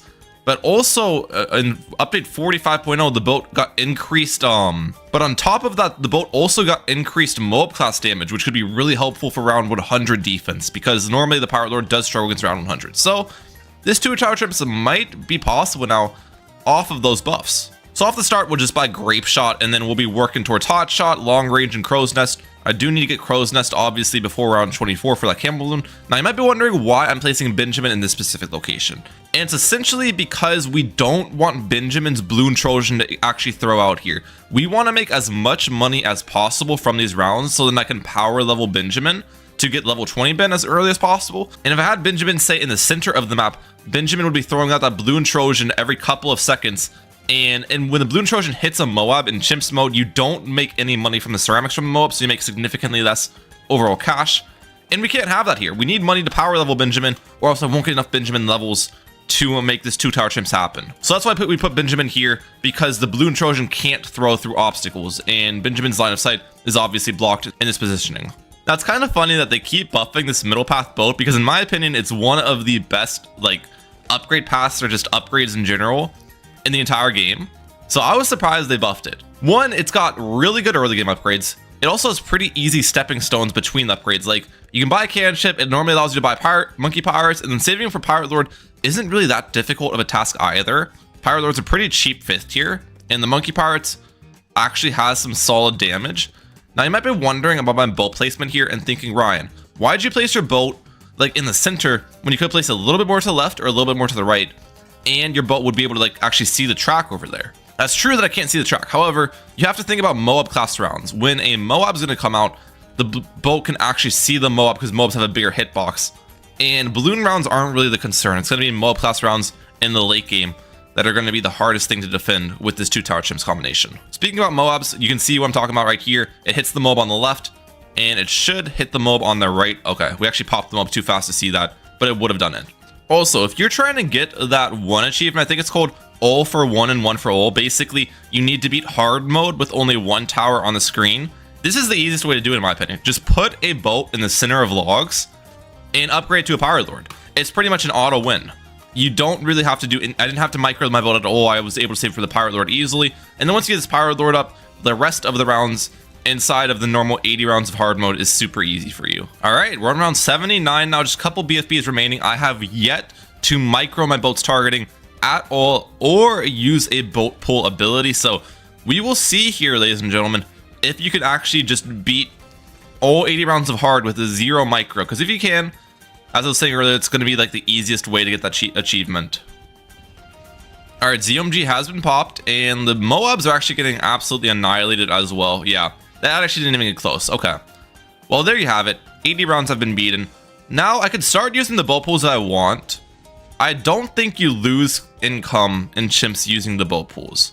And like in regular games, you actually get extra income using the bow pulls. But in Chimps mode, I think it just gives you the income from the bow pulls that you'd regularly make defending the mobs in general, if that makes sense. All right, now we've got our first glimpse at DDTs. This is the boat's biggest weakness by far. Boat struggles a lot against DDT rounds here. Let's see how we do. I'm not going to use the boat pull ability. I just want to see if we can just straight up defend these. Let's use biohack at the end of the round. We actually can't even defend one DDT. That's not a good sign. Okay. So we will definitely boat pull these then. That is not a good sign at all. We can obviously use Benjamin's downgrade to downgrade DDT rounds, so we'll keep that in mind. I think the round we actually lost to last time I tested this combination was round 95 indeed, which is the infamous DDT round. I might as well power level Benjamin now though, because we have 95k on hand, so let's upgrade Benjamin a couple times. And now we have level 18 Benjamin with that. I don't think I'll be able to get level 20 though in time. That's the biggest thing I need. Level 20 in time for round 95 is important. And I don't think I'll get the income mixed with the leveling, even though I put Benjamin in this specific location so I can make maximum income. I'm not sure if we'll get level 20 in time. Wait a second, I actually sold. I ended round 92 with my bow pull, which means I don't have bow pull available at the start of 93, which is a really big problem. I think I've got to restart. What I could do this round, in theory, is use my level 10 ability to downgrade the DTs, but I don't want to do this because it loses me income as well. The level 10 ability also loses your income, and that's going to make it harder for me to afford my level 20 ability. So I'm going to restart, and I'll catch you guys back on 93. And just like that, we are back, ladies and gentlemen, with the boat pull available this time, so I can boat pull all 6 DTs, which is absolutely fantastic. Might as well upgrade Benjamin again as well, because why the heck not?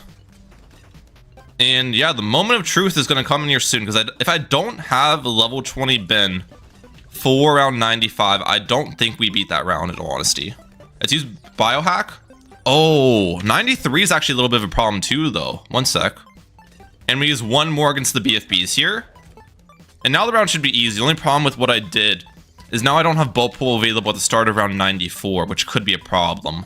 We can buy the levels on Benjamin again. I forgot to do that. I don't think I'm getting level 20 Ben. I can power level 19 Ben, but there's no way I'm affording level 20 here, right? Even with the cash I make this round and the leveling I get, I don't think that's going to be 25k worth, is the problem here. And I'm also not sure if we can even beat this round. I think we probably can. Boat pull. These aren't fortified ceramics, which make them a lot easier to defend. Yeah, I think we defend this round. Last CMG. We should be good against this. There's no way I'm making enough cash, though. Because the level will probably be like 5k cheaper just by normal leveling. And I don't have close to 20k regular. Yep. I'm about 14k off. You know what? Let's not count our chicken before they hatch, though. I might be able to beat this round if I have good ability timing. So I want to hook in the first 6 DTs and then use the level 10 ability to downgrade the rest. 5, 6. Perfect. Hook these in. Downgrade the rest. The problem is I don't think the ability lasts long enough to downgrade the rest. Yeah. 1, 2, 3, 4, 5, 6, 7, 8, 9. Yeah. I'm not even... even if I got my hooking ability back, I couldn't hook in the rest of the DDTs here, and my boat's not going to pop them because boat lacks the DDT popping power. So there you have it. I don't think the Pirate Lord Benjamin combination is possible. All right, so the next 2 Tower Chimps combination I tested and was not able to complete was a 2 Tower Chimps with the Supermines, ladies and gentlemen. And I think Sauda is the best tower slash hero to pair with it. So we're using Sauda here. Now, the Supermines was actually not balance changed at all since I tested it about 2 months ago, but Sauda was balance changed. And as for the specific changes on Sauda, the level 1 Pierce was actually reduced from 4 to 3, which is a nerf. But the main thing that might make this possible is the level 14 sword charge now sweeps twice, which is a huge benefit to Sauda, having that sweep around 2 times. The level 16 sword charge damage was cut in half, which technically level 16 sword charge will do the exact same damage as before, but your sword charge is going to get more overall damage on level 14 and 15 with the double sweeping.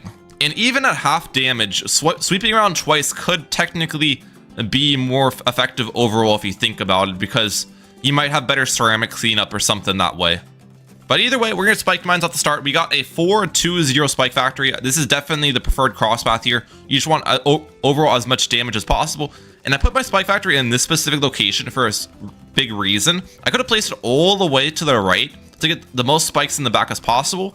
But I actually want a fair amount of the spikes thrown down over here to hit the balloons early. To one, apply the burning effect that the spiked mines does, but also just make sure the spikes don't time out before the balloons hit them.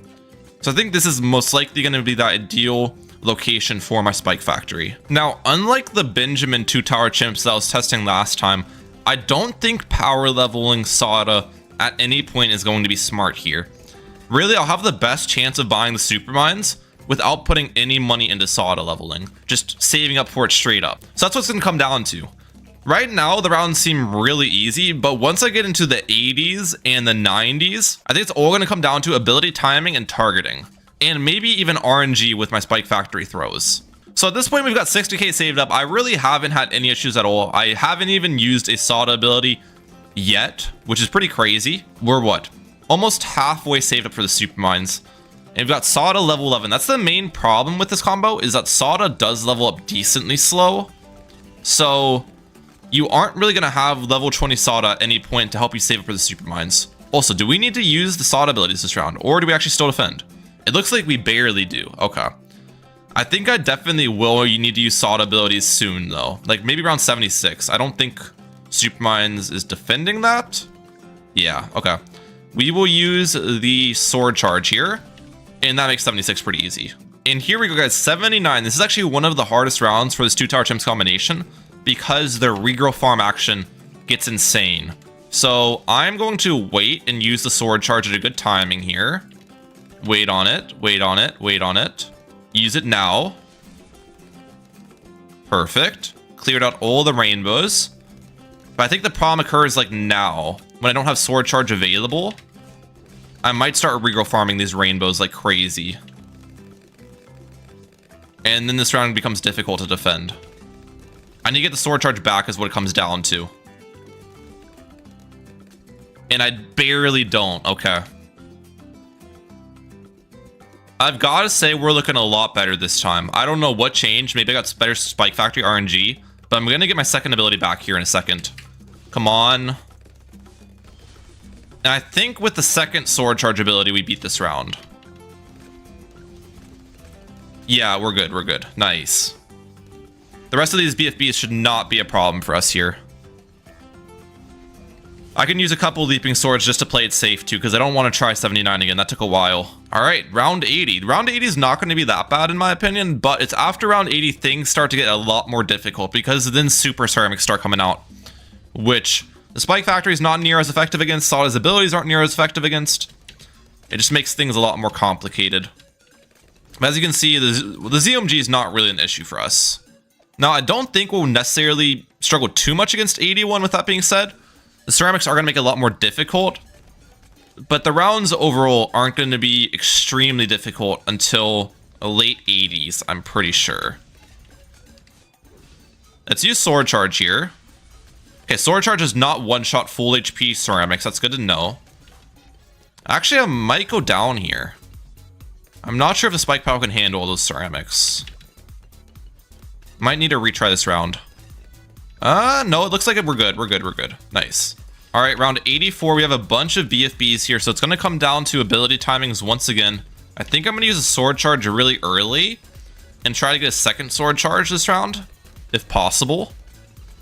We don't have level 14 Sauda yet, so once we have level 14 Sauda, that should help out a lot with the double sword charge attack. How are we looking so far?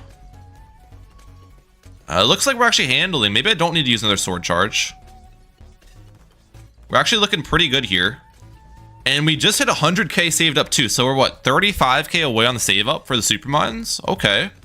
All right, we had one ZOMG on 80. This time we have two ZOMGs, but the difference is these ZOMGs have more HP. The ceramics are super ceramics. And there's two of them, obviously. So going to be quite a bit more difficult than round 80. Do I use a sword charge here? I don't think so. Yeah, we don't need it. Honestly, I'd like to start 86 with a sword charge available if that's possible. I'm not sure if it is. How are we doing against these ceramics here? Barely hanging on. I think we start the next round with sword charge here. We have enough of a spike pile to deal with that. Yeah, we're good. Nice. Oh, here we go. 4 ZOMGs. This time, though, I do have the double sword charge, so this should make it easier to defend. Keep Sauda on strong at start.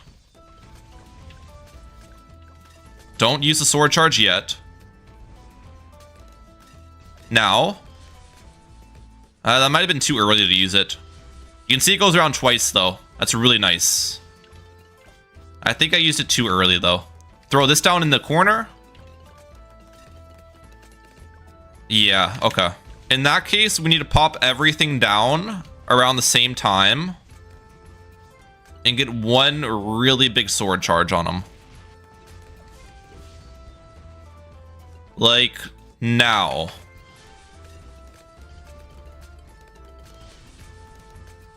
Okay, we have like 4 BFBs to deal with, basically. I don't think I'm gonna deal with the 4 BFBs, though. Because I've already popped them into M.O.A.R, so they're fast, and it won't give me much time to build up a spike pile here. I get the leaping sword back, though. It's really close. Oh, those ceramics are going to be a problem for us. This is going to take out a lot of my spike pile here. I actually didn't really take out that much. This might be doable now.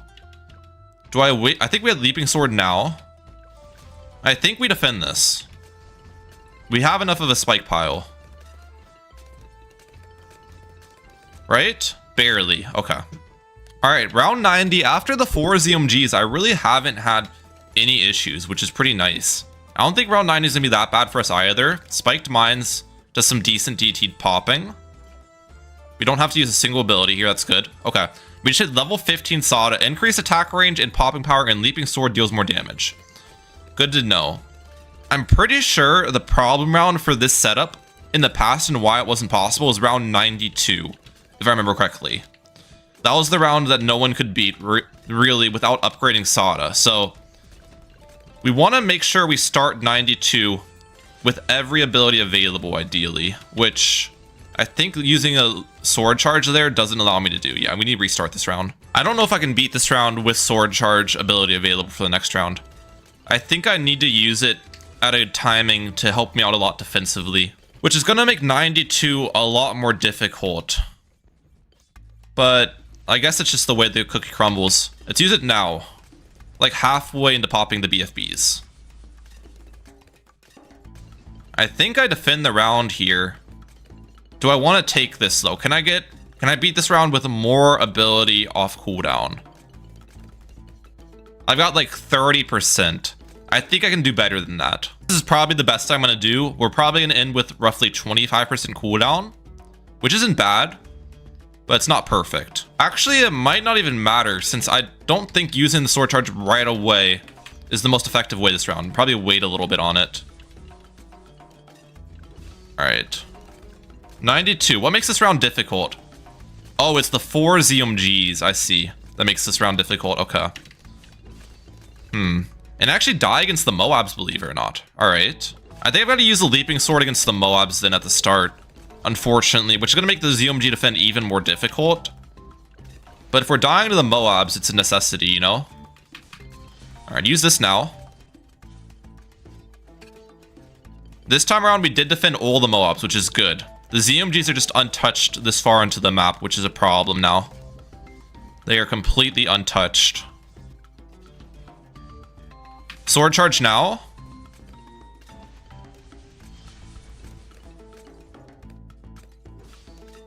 I think I'm dead against the insides here. Yeah. Okay, let's use this one on strong. Try to get a little bit more ZMG damage early. It's very important. Sauda on first for a little bit. Sauda on strong now. First. Deal with all the ceramics. I think I'm dead against the ceramics. Oh, we barely hang on. Okay, okay. It all comes down to the sword charge timing against the ZMGs, I think. It all comes down to the sword charge timing here. If I use it at a bad time, I die. If I use it at a good time, I might win. Now.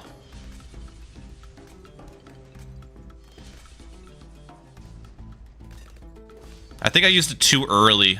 Spike Power is going to get wiped out there a little bit. Actually, wait. We might defend this.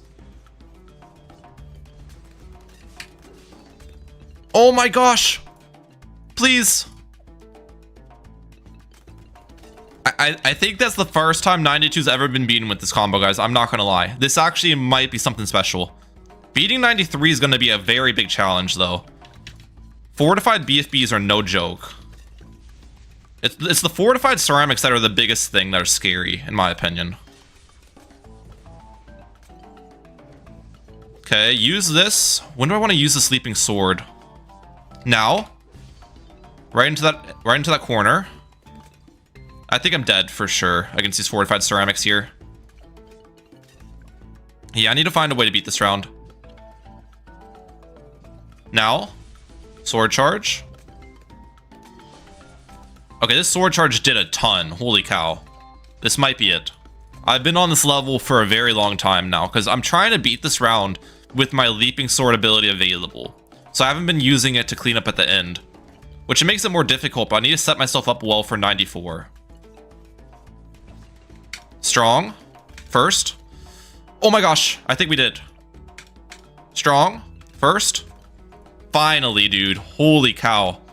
And now we can start this round with a leaping sword. It's going to do a lot of damage. 94, guys. Oh, this round looks so scary. I'm not going to lie.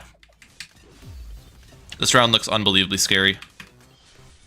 Sword charge. I don't think I defend those ZMGs is the thing. 6 ZMGs just seems undefendable. We might be able to get through the BFBs, but...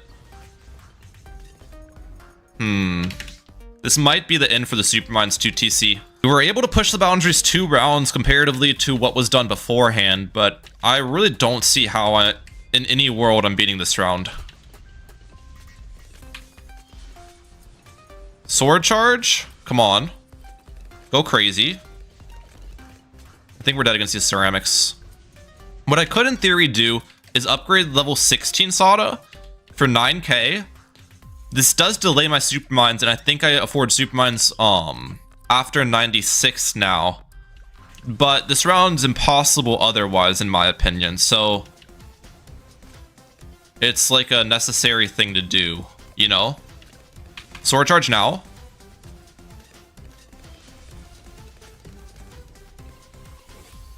I don't even know with buying that too if I can even beat this round.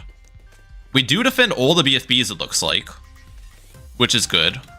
The ZMGs, though, 6 of them is kind of insane. I need to get like a massive sword charge against this, is the only way. Come on, sword charge. I'm spamming the ability. Now.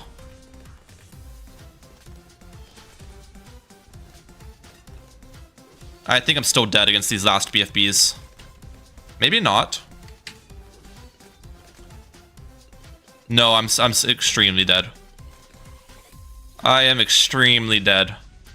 Unfortunately, guys, I don't think the Supermines 2TC is possible. I was playing round 94 for a while, and even with upgrading Sauda, I wasn't able to beat the round. I do think with upgrading it, 94 is possible to beat.